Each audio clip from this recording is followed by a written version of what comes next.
Shalom, selamat pagi Bapak Ibu dan Saudara yang diberkati Tuhan. Hari ini Jumat 20 Juni 2025. Saya Pendeta Wismanduru kembali mengajak kita untuk merenungkan kebenaran firman Tuhan atau mendengarkan renungan. Sesuai dengan renungan yang dikeluarkan oleh Sinode Gereja Kristen Ekumene di Indonesia, GKO. Dan sesuai dengan pedoman pembacaan Alkitab 4M, yaitu menerima, merenungkan, melakukan, dan membagikan firman Tuhan. Sebelumnya mari kita bersatu di dalam doa. Kita berdoa. Bapa kami yang ada di surga, kami kembali bersyukur di pagi hari ini karena Tuhan terus menyertai, memberkati, terlebih khusus memberikan kami waktu luang, kesempatan di dalam membaca, merenungkan, mendengarkan kebenaran firman Tuhan. Bapa, kini kami berharap biarlah Roh Kudus Tuhan yang terus menyertai, membimbing, mengarahkan, sehingga kami benar-benar memahami kebenaran Tuhan dan kesukaan Tuhan untuk kami kerjakan dalam kehidupan kami, oleh karena iman kami kepada Tuhan Yesus. Hanya di dalam nama Allah Bapa di surga, di dalam nama Allah Anak, dan juga di dalam nama Allah Roh Kudus, ketiga yang esa, kami sungguh telah siap mendengarkan sabda-Mu. Haleluya. Amin. Bapak, Ibu, dan Saudara yang diberkati Tuhan, pembacaan firman Tuhan di dalam renungan pagi hari ini terdapat di dalam Roma pasal 5 ayat yang kelima. Roma pasal 5 ayat yang kelima. Demikian firman Tuhan.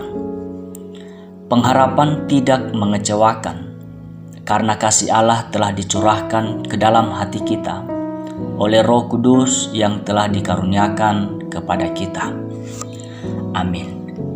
Tema renungan firman Tuhan ini yaitu puncak rantai rohani. Bapak, Ibu, dan Saudara yang diberkati Tuhan, apa respon kita ketika kita mengetahui puncak rantai rohani ini yang adalah pengharapan? Dan apa kunci seseorang mampu mewujudkan rantai rohani ini dalam kehidupannya atau di dalam kehidupan kita masing-masing? Saudaraku, dalam kehidupan rohani ada rantai ilahi yang Tuhan bangun untuk memproses kita, seperti pada ayat-ayat sebelumnya, yaitu penderitaan, ketabahan, tahan uji, dan yang terakhir adalah pengharapan yang tidak mengecewakan karena berdasarkan kasih Allah. Ayat 5 ini menjadi puncak dari rantai rohani tersebut. Puncak dari rantai rohani ini adalah pengharapan yang tidak mengecewakan. Dunia mungkin menawarkan harapan sementara, tetapi pengharapan dalam Tuhan adalah kekal dan pasti. Bahkan ketika kita sampai pada tahap ini, kita menyadari bahwa segala proses hidup bukanlah akhir, melainkan jalan untuk mengalami kasih-Nya yang sempurna. Saudaraku, rantai rohani ini mengingatkan kita bahwa Allah tidak pernah membiarkan penderitaan kita menjadi sia-sia.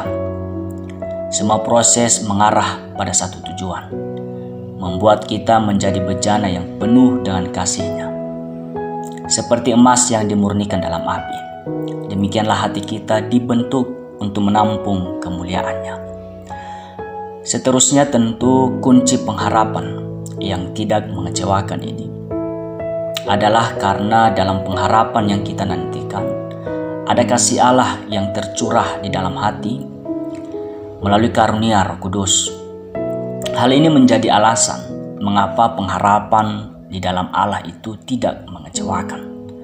Semua itu dibangun atas dasar kasih Allah yang nyata, yang dibarengi dengan pengalaman pribadi, dengan Roh Kudus yang menyertai dan menuntun langkah hidup kita sebagai umat pilihan Tuhan. Dalam penderitaan, kita tidak hanya bertahan di dalamnya, melainkan juga dikuatkan oleh kasih yang hidup dalam hati kita. Maka Roh Kudus ini menjadi jaminan atau menjamin terwujudnya kasih Allah dalam kehidupan umat manusia. Karena itu sebagai umat Tuhan, tentu kita hidup dalam berbagai pengharapan yang menghampiri hidup kita. Ada pengharapan dunia, ada pengharapan dari Allah. Melihat dan mengingat rantai rohani ini sebagai proses pendewasaan iman. Tidak berlebihan kalau kita berani menyatakan bahwa pengharapan di dalam Allah adalah pengharapan yang sejati. Maka marilah kita beri hidup kita, memberi diri kita untuk bersedia diproses, berjalan dan diteguhkan bersama dengan proses yang Tuhan izinkan terjadi di dalam hidup kita. Bapak, Ibu, dan Saudara yang berkati Tuhan, untuk itu marilah kita melakukan firman Tuhan hari ini dengan terus menaruh harapan-harapan kita hanya kepada Tuhan dan bukan kepada yang lain. Dan bagikanlah firman Tuhan pada pagi ini kepada keluarga dan komunitas dan dimanapun kita berada, bahwa jika Allah mendidik kita melalui kesukaran, maka kasih-Nya adalah mahkota dari segala proses itu. Demikian renungan ini. Tuhan Yesus memberkati, dan mari kita kembali berdoa.